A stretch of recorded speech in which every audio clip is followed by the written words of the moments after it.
Regresamos a Escaño 131 y hoy estamos conociendo un poco más sobre la función de fiscalización que tiene el Parlamento Nacional. Y como ya lo habíamos anunciado, está ya aquí con nosotros el presidente de la Comisión de Fiscalización, el doctor Vicente Ceballos, a quien le agradecemos por su tiempo y por estar con nosotros. Congresista, ¿cómo está? Con usted queríamos ver justamente pues el tema de por qué es importante que el Congreso, que los parlamentarios tengan y cumplan con esta labor de fiscalizar. Bueno, gracias ante todo por la oportunidad. En principio creo que una de las labores más manifiestas de un parlamento moderno es la labor de fiscalización. Antiguamente los parlamentos, conocido también como poder legislativo, tenía como única función dar normas. Bueno, esta labor gradualmente ha sido sustituida por la producción normativa que también a su vez tiene el Poder Ejecutivo. Del marco normativo regulatorio de un Estado, casi el 92% de normas las emite el Poder Ejecutivo. Escasamente el 8% las emite el Parlamento. Una media de 400 leyes por año. Parecería poco productivo. Lo que sucede es que el Parlamento gradualmente ha ido acudiendo a una sustitución de funciones. Entre sus 4 funciones naturales que tiene: legislativa, control político, fiscalización y legislativa. Entonces, en este caso, la labor quizás más trascendente como función es la labor de fiscalización.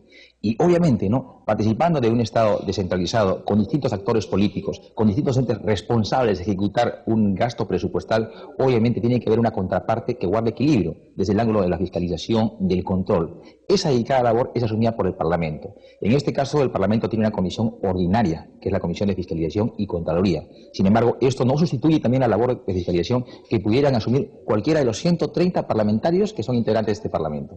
Un poquito más, si nos podemos centrar en esto y a qué se refiere cuando usted dice que no sustituye la labor de fiscalización que pueda realizar cada despacho parlamentario, ¿no? Efectivamente, ¿no? Si bien hay una comisión especial, que es la nuestra, la de Fiscalización y Contraloría, los parlamentarios tienen tras de sí esta función de fiscalizar. Por ejemplo, nosotros normalmente hemos regulado en nuestro reglamento que la última semana de cada mes los parlamentarios vuelvan a sus provincias, a sus regiones, y no solamente en la gestión de función representativa, sino justamente para compartir con la sociedad civil organizada, con las autoridades, algún tipo de denuncias o indicios de ilícitos penales o mal uso de recursos públicos. Esa es la labor justamente de fiscalización que asume cada parlamentario. No obstante, las demás comisiones ordinarias que también tiene el Parlamento no solamente participan del ángulo de elaborar normas, elaborar predictámenes, sino también en lo que respecta a la labor de fiscalización. Ahora bien, la fiscalización a veces es un poco confundida, ¿no? Solo se puede fiscalizar instituciones que manejen fondos públicos. No, también se fiscaliza la gestión que se emprenda al interior de cada institución. Por ejemplo, en el caso reciente de Abday e Indecopi, se fiscaliza a Abday justamente por las irregularidades que se han dado, pero Indecopi por esta incapacidad de poder fiscalizar oportunamente lo que venía aconteciendo. En este caso es una entidad privada, ¿no? El ente regulador, ¿no? Pero una actividad privada sostenida en una ley que dio este propio Parlamento. Exacto. Así también se ha visto que hay niveles de los gobiernos donde también se puede fiscalizar. Mire, un hecho sintomático y que lo comento siempre, ¿no? Parecería extraño, con estas bondades que permite la ley de canon y regalías mineras, que ha otorgado a las regiones mineras mayores recursos, extrañamente, las que perciben anualmente mayores recursos tienen mayores síntomas de corrupción. Me refiero a Cajamarca, Ancash, Moquegua, y por estadísticas e índices que nos ha alcanzado el Ministerio Público a nivel nacional, las mayores estadísticas extrañas, ¿no?, que se dan en esta relación es justamente de estas regiones. ¿Quiere decir esto acaso que mayores recursos, en vez de generar mayor progreso, mayor desarrollo, contrariamente se evidencia mayores síntomas de corrupción? Creo que es bastante contradictorio. Y en ese sentido, entonces, ¿por qué es importante que, existiendo ya a veces investigaciones hechas por el Ministerio Público, por el Poder Judicial, que también hayan investigaciones que se inicien en el Congreso sobre un mismo tema? Sí, a veces genera algún nivel de confusión, porque hay una circunstancia o un hecho que se ha denunciado, en paralelo está acudir a una investigación en el Ministerio Público o sea en el Poder Judicial. En principio hay un marco constitucional que sostiene. El artículo 97 establece textualmente: todo asunto de interés público es competencia en la labor de fiscalización ¿de quién? Del Congreso de la República. Que pueda parecer una duplicidad de funciones, no. Unas a otras se complementan. Y es más, si el Parlamento en su investigación encontrara algún indicio de ilícito penal, lo transfiere ¿a quién? Al Ministerio Público y este a su vez al Poder Judicial. Lo que se trata en la labor de fiscalización del Congreso no es tanto en evidenciar ilícitos penales, sino encontrar deficiencias en el marco regulatorio, que es función nata del Parlamento. De repente hay un problema en la estructura orgánica que tiene determinada institución y que está en cierta forma auspiciando este tipo de ilícitos o irregularidades. Esa también es una labor propia del Parlamento para poderla en cierta forma rectificar o mejorar. Podríamos pensar muchas veces como ciudadanos, ¿el Congreso sentencia? No, ¿Juzga? el Parlamento no sentencia. Y fíjese algo singular. El Parlamento no emite dictamen respecto a una investigación, ni mucho menos resolución o sentencia. Lo que emite es un informe final. ¿De acuerdo? Si hay algún ilícito y con una autoridad de alto nivel, podría inclusive en su recomendación derivarlo a la Comisión de Acusaciones Constitucionales. Si encontrara algún síntoma bastante grave de un ilícito penal, lo deriva al Ministerio Público. El Ministerio Público califica. Luego, si encuentra una calificación positiva, lo deriva al Poder Judicial para que aperture el proceso penal. Luego, una investigación, el Poder Judicial, si encuentra responsabilidad, sentencia. De ahí a decir que el Parlamento puede estar en cierta forma sancionando a una persona en absoluto. Pero lo que sí hay detrás de este informe, que puede dar una comisión investigadora, es una sanción de orden político. Y yendo ya a la ciudadanía, ¿no? A lo que espera la ciudadanía, ¿por qué es importante para el ciudadano que su Congreso, que sus congresistas asuman este rol de fiscalización con total responsabilidad? Particularmente en una concepción personal, quiero ser bastante puntual. Creo que el Parlamento puede participar de la estabilidad y el reforzamiento de lo que es la democracia en nuestro país, acudiendo a una oportuna labor de fiscalización.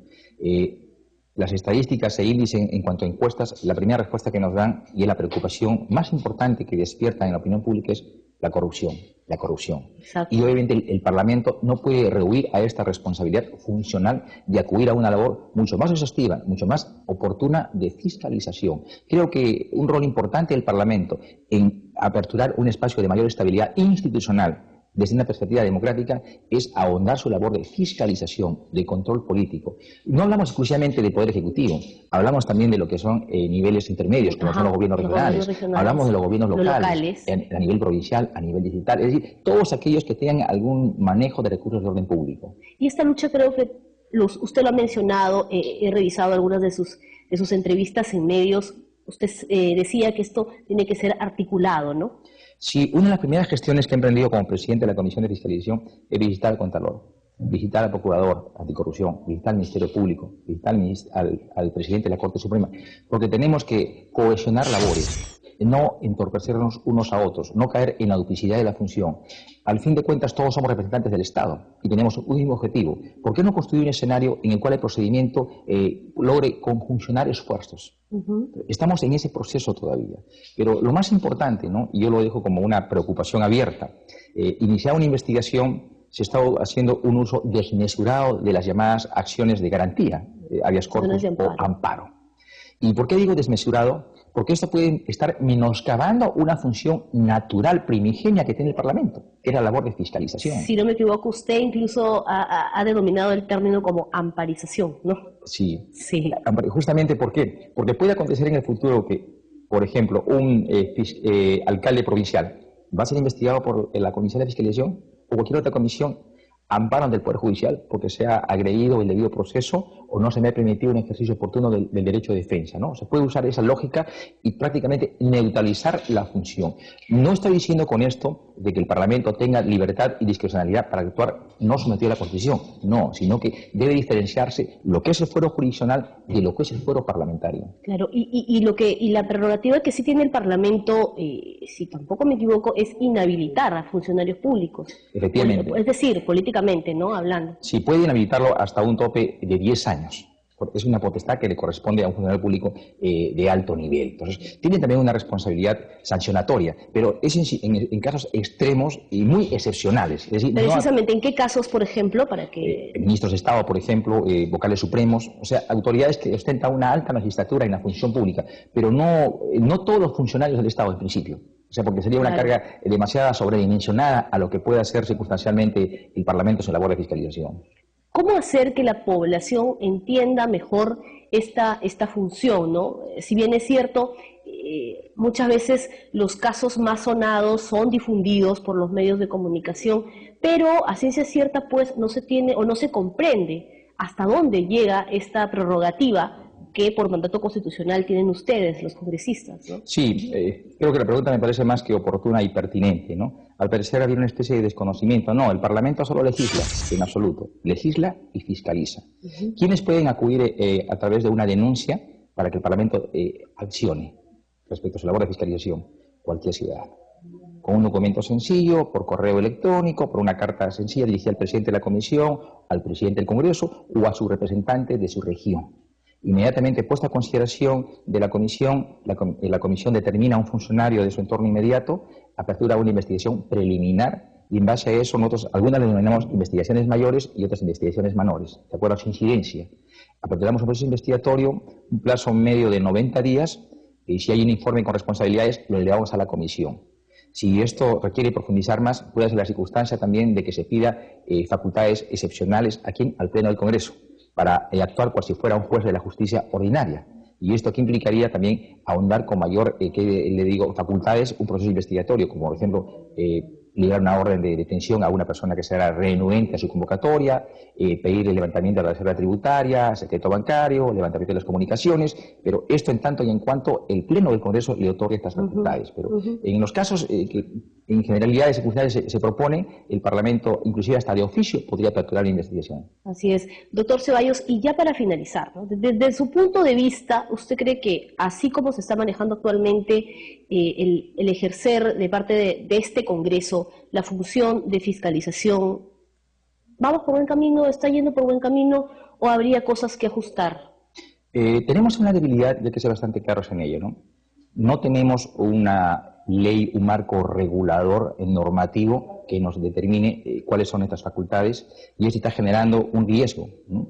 Que al no estar delimitada en nuestras competencias se confundan cual si fuera el marco regulatorio del fuero judicial y por eso se auspicia o un habeas corpus o una acción de amparo, cuando la función nuestra es totalmente diferente, ¿no? Entonces, y esa diferenciación hay que enmarcarla, y esto significa dando un marco regulatorio. Inclusive el Tribunal Constitucional, en un fallo del caso Tineo Cabrera, sugiere que el Parlamento también proponga una ley expresa que regule la labor, funciones y competencias de las comisiones investigadoras específicamente, ¿no? del Parlamento en su labor de fiscalización. Quizás esa sea la debilidad inicial, ¿no? Pero que esto en nada puede considerarse como una limitante para ejercitar esta labor constitucional de fiscalización.